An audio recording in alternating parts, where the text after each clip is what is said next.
My experience with loss really reshaped my understanding of time and the fact that there's a limit on it and we don't know, when that date is. And it really caused me to reevaluate how I was spending my time. And when I really dug deep, I was spending so much of my days and my weeks in a job that I wasn't really passionate about, that really felt a lot more like a means to an end. And so I ended up taking some time off from work after my mom's passing. And I did a lot of soul searching to figure out, like, what is it that I really want to do? I'm Patrick J. McGinnis, and I coined the term FOMO. That's short for fear of missing out, and it's why some people end up following the crowd when they should be blazing a trail of their own. But if you want to achieve greatness in business and life, you've got to break free. Come on, I'll show you how. This is FOMO Sapiens, where we explore how entrepreneurial thinkers find the inspiration and the courage to build exceptional lives.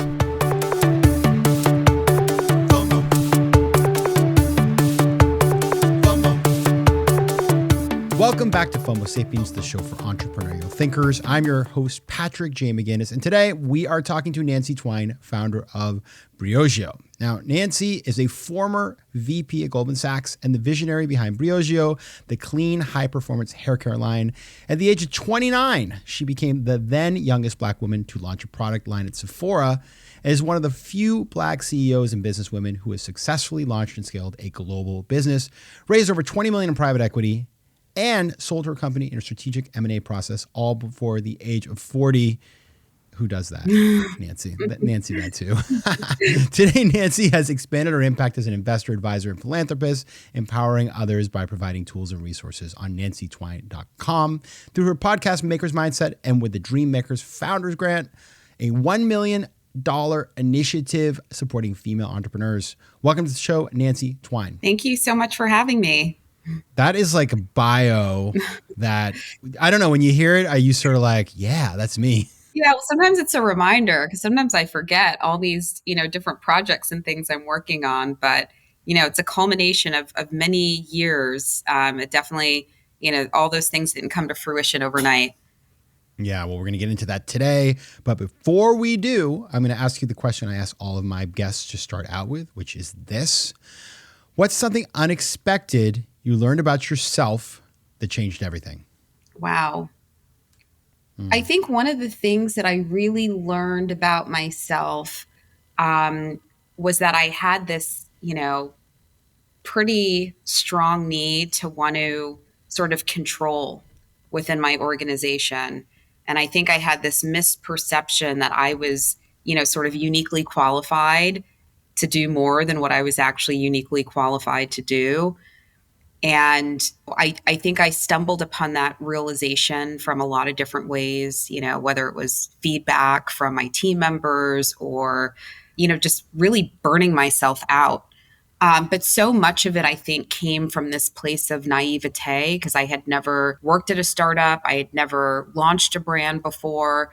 And so I had this sort of misconception around, the importance of scaling a team over time congruently with your growth. And so I feel like once I sort of unlocked that nugget and had that self-realization, that's when things really started to click in terms of our culture and just how we were supporting the scale and growth of the brand. It's funny, as I'm listening to you, I also started my career out in investment banking. I wasn't very good at it. I did not make VP. But there is kind of like a cultural thing around if you're really control oriented in investment banking, that can serve you, right?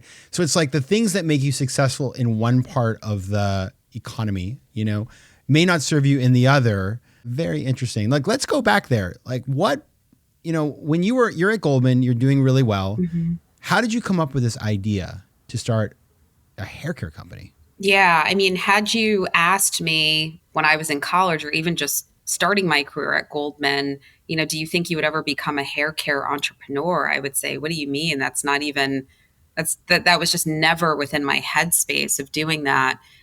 And, there were a series of events that really sort of led me to creating Briogeo. The most significant was losing my mom suddenly during my career at Goldman Sachs. And it's interesting because I have a podcast also. And one of the through lines that I oftentimes see in a lot of entrepreneurs is that their impetus for going out and taking that big risk and starting their own thing came after experiencing a significant loss. So that was the case for me. And I think my experience with loss really reshaped my understanding of time and the fact that there's a limit on it and we don't know, when that date is. And it really caused me to reevaluate how I was spending my time.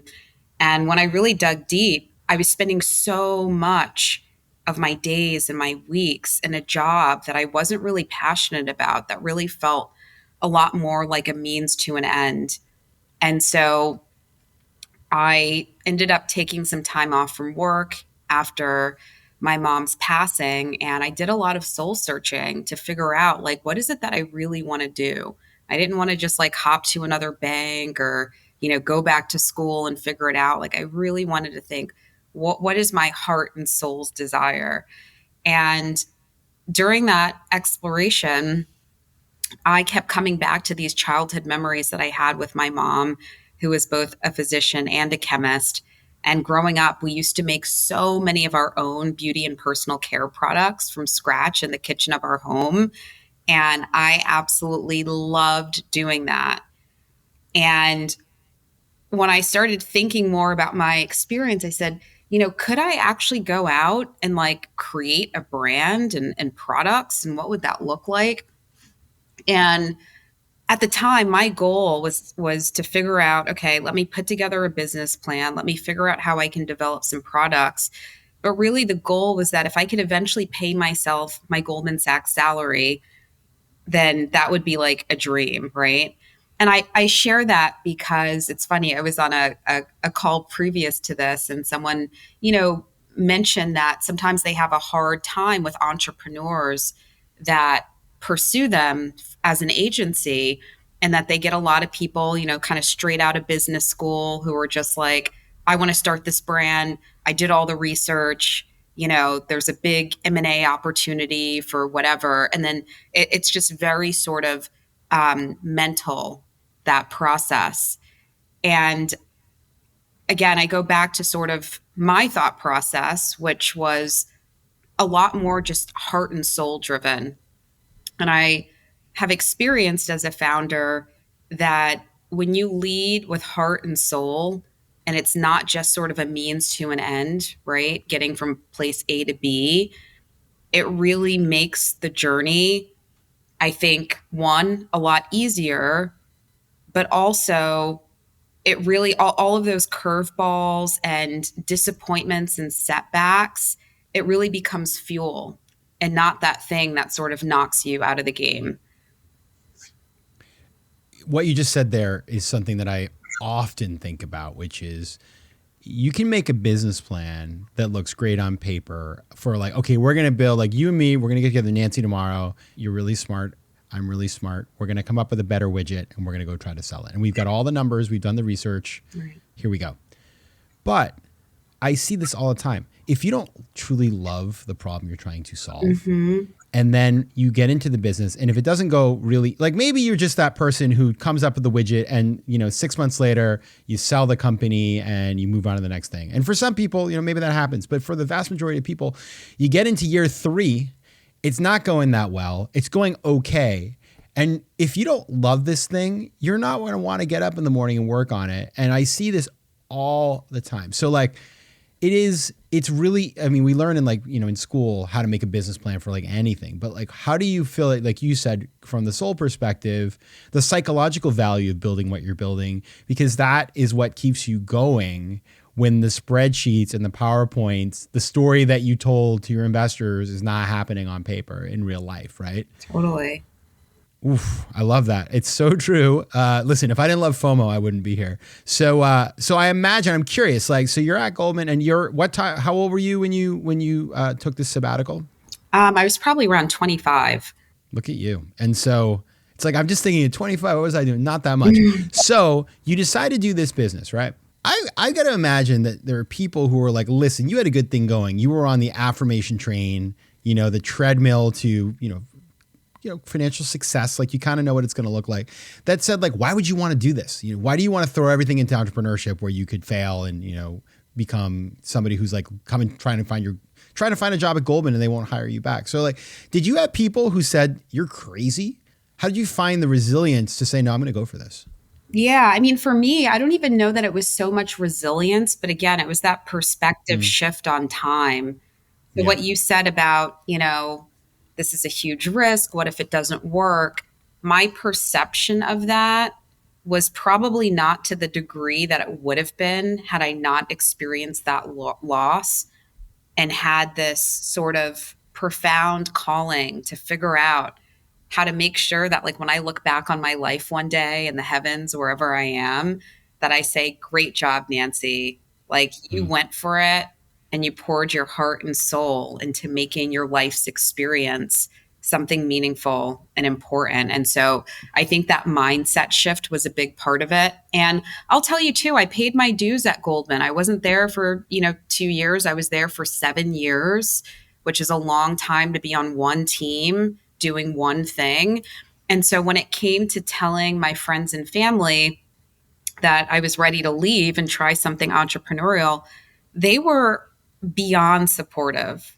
And I did do that. I wanted to kind of sanity check and share with a few people what it was I was trying to do. And I was never met with, any sort of hesitation or caution. And I do think that that was also a big part of my confidence in being able to make that leap. FOMO. Yeah, it makes sense. There's a lot of people who just start a company out of college, and I mean, you can do it great, but there is some value to saying, like, I put in my time, I have this track record, I do have downside protection. Like, if things go to hell, I have built a network and skills. So it does allow you to come at it, and also savings from a little bit of a different place. You also came at it. What's kind of cool about this is lots of people launch hair brands. I mean, you go to the store all the time, you can see that there's a lot of different hair care lines, but you came at it in a very different place, kind of ahead of the trend around clean beauty and what you call the skinification of hair. So you came at it with a view and a specific viewpoint about how you wanted to build something that would have a niche in the market. What was the process to figure out how to actually build the product that would capitalize on that promise that you were making to customers? Yeah. So, one of I spent a lot of time, even when I was at Goldman, nights and weekends, doing a lot of research to the point where I was even going to like the small business library in New York City to, get access to research reports. You had these different research publications that were putting out information on like the clean, natural, personal care sort of industry. And one of the things that came up, just time and time again, is that so many of the hair care products on the market, had ingredients that were linked to things like endocrine disruption, hormonal imbalances, allergens. And I just started thinking, like, what if we actually started treating our hair the same way that we do the skin on our face? People are so thoughtful about the ingredients in their skincare regimen. And I felt, that at the end of the day, your scalp is an extension of the skin on your face. It, is really sort of the soil by which, your hair grows. And so I started just really applying that methodology of like, treat your hair and your scalp the same way that you do your skin. And that ultimately sort of informed our ingredient philosophy. And I think one of the things that really set us apart was that we were really the first brand that was leveraging skincare ingredients in hair care and doing it in a way in which we were bringing the customer on that journey and really educating them on the benefits. I also noticed, I've been on I was in the Briogeo website, the packaging is giving a specific kind of, I mean, I'm sure it evolved over time, but it doesn't feel like the kind of traditional, it has a more of like a this is a product where there's some science, right? And there's some formulation happening. So how did you think about packaging and also the brand as you built this story around what you were offering? Yeah, well, to be honest with you, it all started with the name. The word Mm. Briogeo is a trademarked name that is just unique to the brand. Ooh. And the word brio is actually an Italian word that means vibrant, colorful, full of life.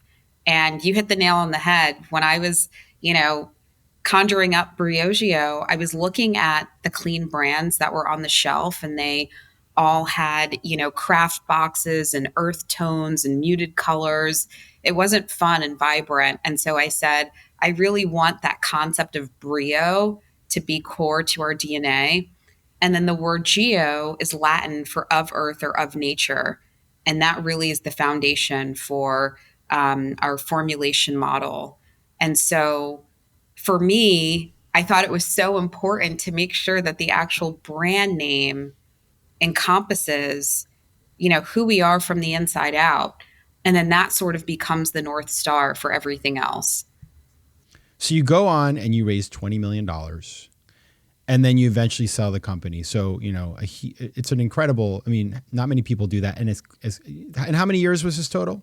So I raised the private equity funding, the 20 million plus. That was about 6 years in, a little under maybe 5.5 years in, and then sold the business 3 years after that.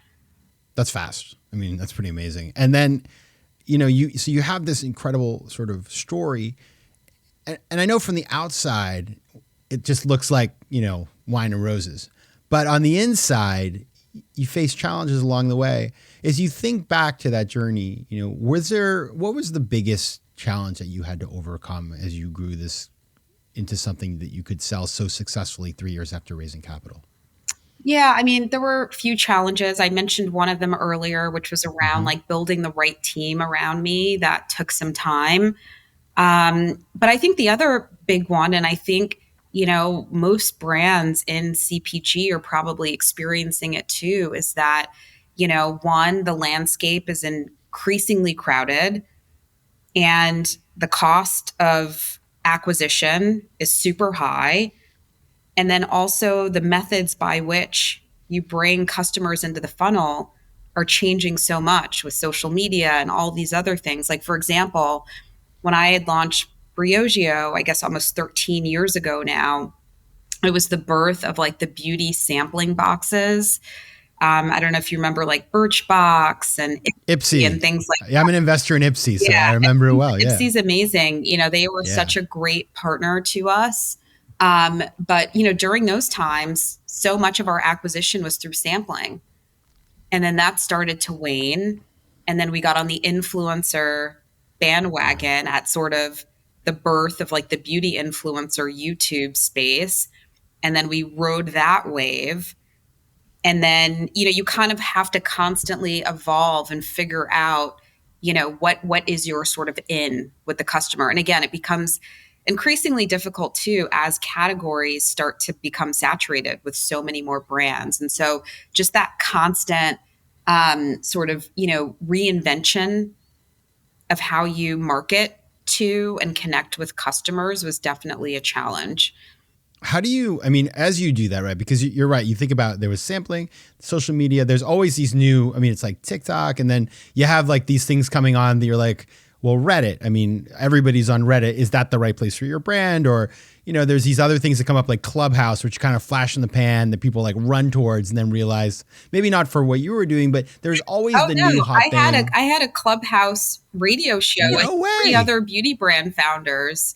Wow. Yeah. And we were doing that. I think it was like every Monday night at 7 p.m. It was great. We always had like a packed room. But you're right. That had its moment. And then things, shifted pretty quickly, actually. Yeah, you had people. I remember, it's funny, it was the founder of Ipsy who told me, you should be on Clubhouse. So I started going on there. And like every time I went on, like 5 hours later, I was like, this is not sustainable. I cannot be on this in this place for all this time. during the pandemic, we didn't care, but as like the world opened up, it's sort of like, and so you're doing this. You have all these temptations. I would say there's a risk of FOMO there, but you have to make a decision. And as you think about how you make decisions, are you a data-driven person? Are you instinctual? Do you kind of like phone a friend? Like what is your methodology to get past, in these complicated and opaque places, the decisions you have to make? Yeah, and for me, it's interesting. Like, I appreciate data so much, but sometimes Mm. my instincts are so strong where I'm like, I don't even need to look at the data. I just know that this is what I need to be doing. So I think, especially as a founder, really being able to connect with your intuition and also being self-aware enough to know when, perhaps it's not really intuition, it's like impulse because of something else, right? But for me, and I think that's why it's so important too, when you're building a company, whether you're a founder or you're a CEO and you didn't build the company, like, you have to keep your eyes and ears open to what's going on in culture, what's going on around you. Take in all of this information, which technically is data, right? Just keeping your eyes and ears open. And for me, I think that was a big part of being able to trust my intuition, is because I wasn't just sort of heads down in front of my computer, just focused on my business. Like, I'd go into stores and I would see, packaging from other brands, or maybe I'd go to a museum, or, you take different pieces of inspiration from different places. Yeah, it is interesting to see the entrepreneur who never leaves the office, and maybe that works on some of the businesses that are like super data heavy. But at the end of the day, you need an end customer that loves your product. And if you never sit there in the aisle of the store, assuming your thing's still in the store, and talk to the people walking down the aisle, you're going to miss out on something. Or if you're not reading, or if you're not learning or going to conferences, there's all these inputs that maybe don't look like work, Yeah, but actually are inputs into like the genius of creating something unique. absolutely.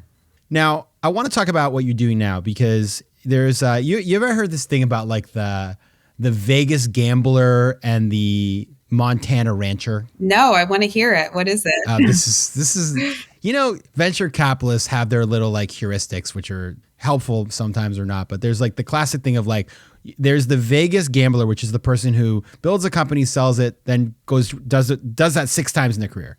Then there's the Montana rancher who builds a company, sells it, and then says like, I want to do something totally different. I'm going out into the ranch and I'm going to figure out my next steps. But I'm not like, I don't want to do this 6 times. Where are you in this continuum? Or are you in the middle? I think I'm in the middle, in that, like, I'm part of the Vegas crew, and that, like, I Mm. love building brands, and it's definitely something I can see myself doing again. But, I'm at a different point in my life now, and there are other things that matter to me also. And, giving back is a big part of that. I'm sure we'll talk a little bit more about some of those initiatives, but, also too, after you sell your company, I personally think that it's really important to figure out how you can help pave the way for others. And it doesn't have to be other entrepreneurs. It can be something else that you're passionate about. But I just think, getting to a place of success with your business, unfortunately, it's rare that, most companies don't get acquired. And so to be able to have, in my opinion, it's really been a blessing, my journey. I feel just so compelled to figure out, like, how I can help other people. FOMO. FOMO. So let's talk about that. Let's talk about how you're spending your time in service of other entrepreneurs, and leveraging everything you learned to bring that back into the ecosystem. Yeah. So, about a year and a half ago, I started a podcast called Maker's Mindset. And it was really about sort of creating the opportunity for people to have a front seat to a lot of these amazing conversations that I was having with other women in my network about their story, how they built their career or built their businesses, the challenges they experienced, juggling, life as a mother and also a leader, all of these topics that I think so many women entrepreneurs and leaders can really resonate with. And so The podcast, has been doing really, really well. But at the same time, after I launched the podcast, I started getting like this influx of emails and inquiries from entrepreneurs saying, "Can you mentor me? Can you mentor me?" And it was really hard for me when I had to tell a lot of people that I couldn't because I just didn't have the time to. And so that got me thinking about, well, how do I scale my ability to mentor more people?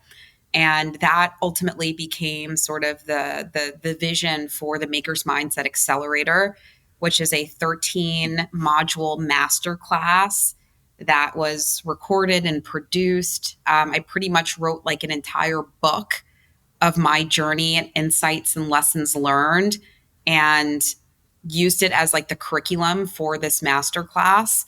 And I brought in a lot of my trusted people in my network, brand marketers, lawyers, investors, to actually partake in the masterclass and share their insights as well. So it's up live now, makersmindset.com/accelerator.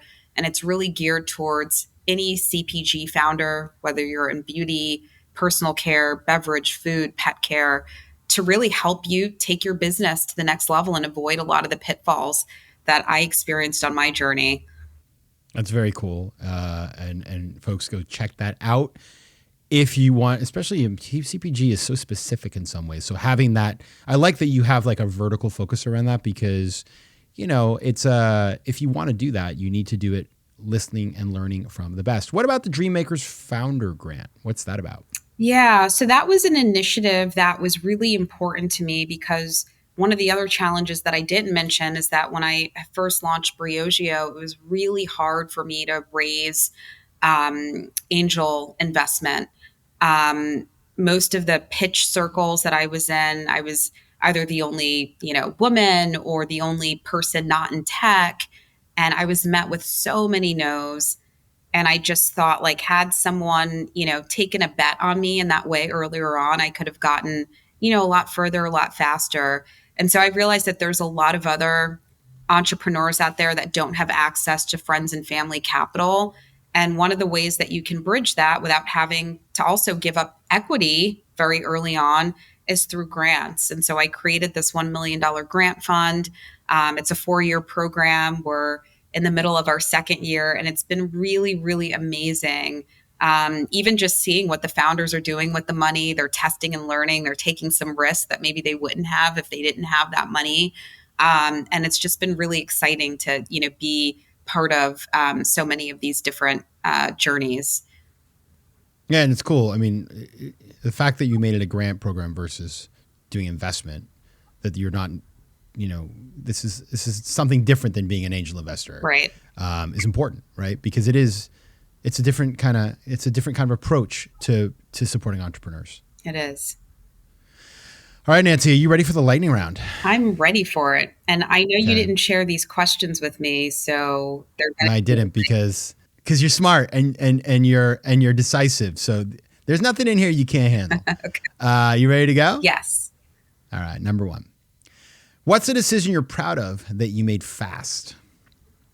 Bringing on an investor after bootstrapping for 6 years. There you go. See, that's not hard. You made that very good. Number 2, favorite use case for ChatGPT? Oh my gosh, everything. Yeah. I mean, really, the more you feed it, the more it learns about you, the better that it gets. But one of the maybe more less suspecting ways that I use it is like, I actually use it for advice sometimes, in terms of like my approach to an email or how I should handle a conversation. It's like almost having like a buddy in your pocket to like give you perspective. By the way, to your point, so I love it. I use it. Everybody who listens to this show knows I love ChatGPT. And it's funny. I have a friend who I love, but is a person who's very indecisive and would call me all the time asking me for advice. And so I said, listen, why don't you just ask ChatGPT? And I was talking to this friend today about one of the things that they've been dealing with, relationship stuff that like, I've already given my views. I don't want to hear about it. And they were telling me that they were talking to ChatGPT this morning trying to get advice. And I just thought to myself, like, it worked. Yeah, exactly. It worked. Thank you, ChatGPT. All right, number 3. What is one piece of advice you give someone who wants to do what you're doing? I think, actually, I'm going to give 2 pieces of advice. One, again, it goes back to make sure that it's coming from a place of heart, not just a means to an end. I think it's so critical. And I think the other piece is, there's some crazy statistic about, the number of businesses that fail by year 3. And I think the majority of those businesses that fail isn't because it's a horrible product or a horrible service. It's because the founder gave up too soon. And so part of the entrepreneurial hustle is really just staying in the game. You also have to make smart decisions, right, about your business during that process. But if you really feel like you have something that's unique, that's differentiated, that matters to the customer, then you need to stay laser focused on that and weather, those ups and downs. That's really good advice. And there are no overnight successes. Like yours looks like an overnight success. It was 10 years. Right. All in, soup to nuts. Final one. What is the most FOMO inducing thing you've ever done? FOMO inducing, meaning like I made other people have FOMO? Yeah, where everybody like looked at your Instagram account and was dying. Oh my gosh. Well, maybe, I don't know. Like I love going to like Paris Fashion Week and going to the shows. And when I go, I post like fun. I get like a photographer and I post all these photos of me. And maybe there's a little FOMO because like what girl doesn't want to go to Paris Fashion Week and go to a Chanel or Dior show? And if you're going to do it, get the photographer. I think that's a really boss move. I like that. All right, Nancy, for folks that want to, engage with your content and follow you, where should they go? On Instagram, you can follow me at Nancy Twine. If you're interested in Maker's Mindset, follow at Maker's Mindset Space. And I'm now a LinkedIn topped voice, actually. I just got that badge. Whoa. So follow me on LinkedIn as well at Nancy Twine. I'm following you on Instagram right now. This is what's happening. Oh, amazing. Okay, ready? Boom, boom, boom. There we go. You know what? We have 30 people in common. So amazing. Apparently, everybody I know has good taste. All right. Check out the podcast, Maker's Mindset. Check out the website, everybody. Nancy Twine, founder of Briogeo and host of the Maker's Mindset. Thank you so much for being here. Thank you for having me. FOMO Sapiens is recorded in New York City and can be found on YouTube at FOMO Sapiens or on your favorite podcast network. Theme music is by Mike McGinnis, editing and post-production is by Josh Elstro, and the show is produced by Matt Curtis and me. If you like today's show, please be sure to rate it and share it with your friends. And as always, you can find more about the show and me at FOMOSapiens.com and PatrickMcGinnis.com.